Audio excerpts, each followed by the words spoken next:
Hey everyone, I'm here to take a look, kind of talk about Impact just tonight.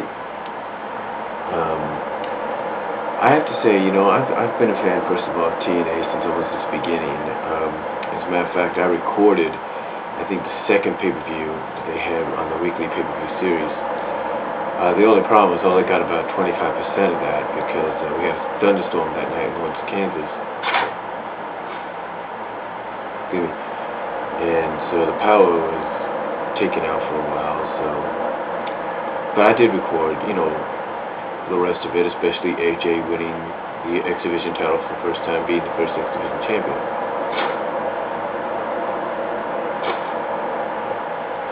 Excuse me. Overall, I'd say this was a pretty good Impact. I mean, some of the Impacts lately have been very good. Excuse me. I got a little bit of sniffles. Anyway, some of the Impacts have been pretty good. And tonight was, probably one of the best they've had so far.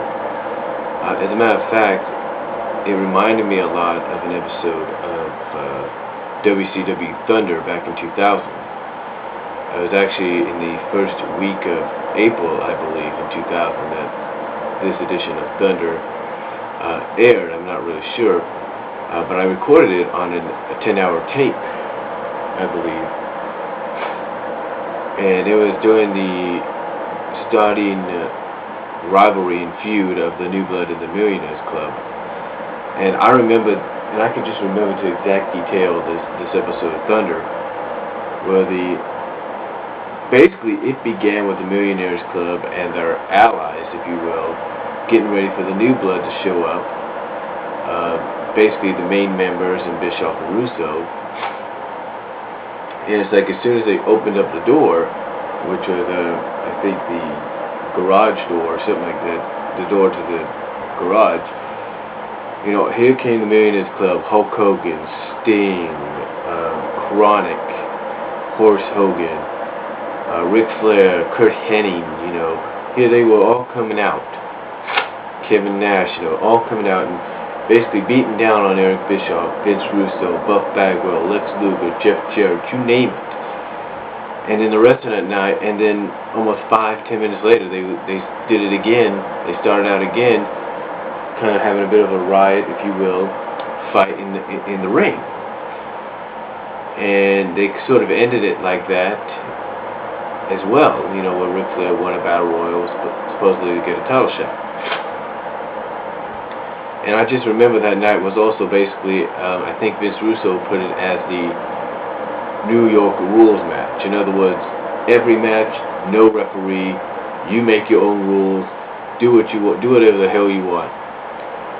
And I thought that was probably one of the best Thunders that WCW had done. And and I looked at it, and I have to agree with some of the former WCW alumni when, looking back at something like that, you realize, wow, this looks like, they're starting to get going again. Now, the reason I mention that, is because tonight's Riot, which basically broke down after the 8-man tag, was very similar to it in many ways. You had fighting in the ring, you had fighting in the back. I mean, it was just crazy. But yeah, that's what it reminded me a lot of that episode of Thunder, because you had guys beating up on each other, and you had the police showing up. I mean, it was just, I think it was probably, and I do agree with some people on certain websites and message forums, that was probably the best thing for TNA to do. They needed to do something to get this whole thing over with, and over with the new fans and possibly even the long-time fans, and here's something they've never done before.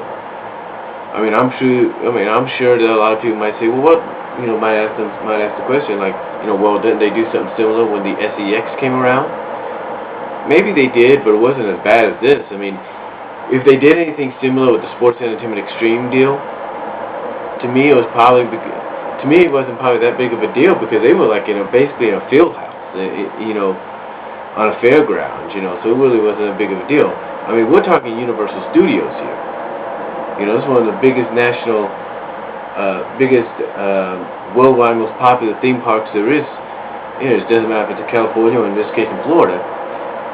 When a wrestling company does something like that, you know, it's like saying, hey, you know, we're here now, take us seriously.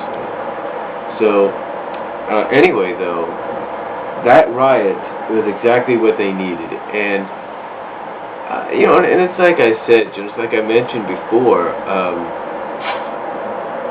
you know, everybody knows that this whole main event mafia and even the World Elite deal is going to come to an end in October. I think we all know that. I mean, come on, it's been 1 year ago when the main event. It would be 1 year ago the main event mafia was formed. So it's only fair that the main event mafia 1 year later probably gets disbanded. I'm not saying that will happen. But, you know, I did pose a question. You know, the association with the World Elite makes me wonder if perhaps, and this wouldn't surprise me because it would be typical Vince Russo, wouldn't surprise me perhaps if, you know, they swerved us and made this whole union thing turn the main event, whole union thing between the Elite and the Mafia, help turn certain members, if not the entire Mafia, face.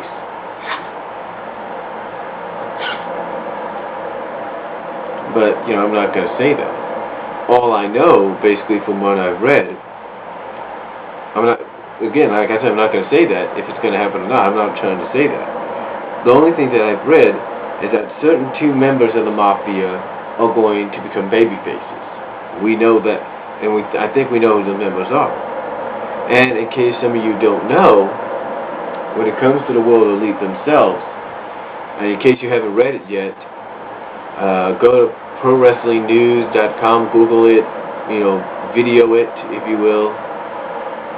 But basically, the IWGP title switch that took place last week, with the British Invasion winning, that match has become null and void. New Japan Pro Wrestling, basically the IWGP promotion itself, invalidated it, basically stating that TNA did not get the permission to do the title switch. So don't be surprised right now with the matches that are being advertised, like the World Tag Team titles, Team 3D, and against Booker and Steiner, and Beer Money against the British Invasion. Don't be surprised if that all changes. Don't be surprised if the British Invasion Beer Money deal gets switched into a #1 contenders match. And don't be surprised if we have titles for titles between Steiner, Booker, and Team 3D. Don't be surprised by that. But overall, you know, I thought tonight's Impact was pretty good. I do agree that this Riot is what they need, something that's kind of Riot, something that they need to kind of get them over, get people talking. But again, it reminded me of that episode of Thunder, of WCW's Thunder back in 2000. But overall, it was a good show, and that's all I'm going to say. Hopefully they can, you know, build on this, heading into Hard Justice.